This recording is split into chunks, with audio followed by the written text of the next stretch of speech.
American Natividad at Mel Lastman Square. Over the last few days, hundreds have stopped by to pay their respects and add to a growing memorial honoring those victims of the air tragedy in Iran.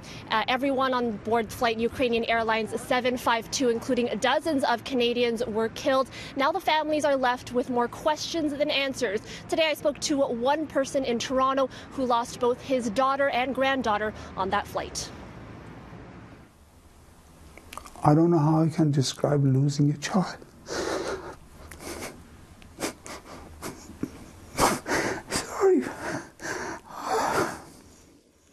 The last few days have been a blur for Habib Hugju. His daughter, 37-year-old Saharnaz Hugju, and her 8-year-old daughter Elsa Jadidi were killed in Wednesday's plane crash. They had been in Iran on vacation and were heading home. Less than an hour before takeoff, Sahar texted her father a selfie of her and Elsa and mentioned mechanical issues causing a delay. But then she texts me, "Okay, Daddy, is good. We are taking off." And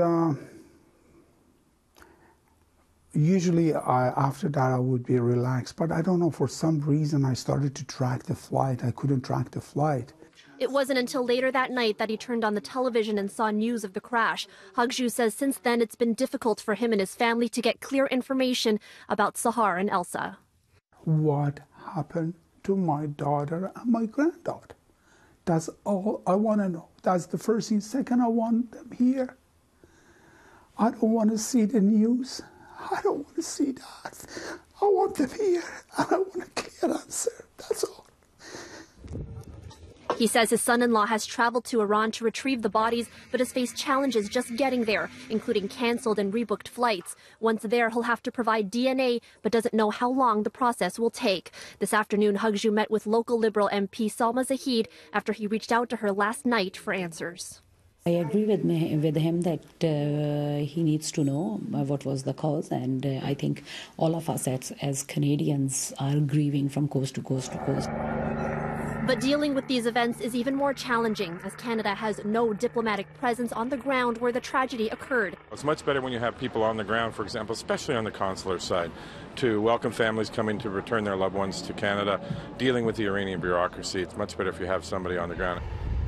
Dennis Horak was Canada's last diplomat in Iran before Ottawa cut off all diplomatic ties with Tehran. He says it's the role of diplomats to step in and ease the suffering of grieving families by facilitating the process of bringing their relatives home.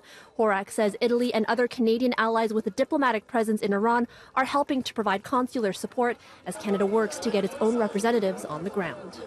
It's workable, it's manageable, working through allies, but it's much more complicated. Little comfort for Hugju, who's still struggling to cope with the tragic loss of his daughter and granddaughter. She was extremely bright, friendly, lovely child. Put all your differences aside, the government. This is a matter of humanity. Put your differences aside.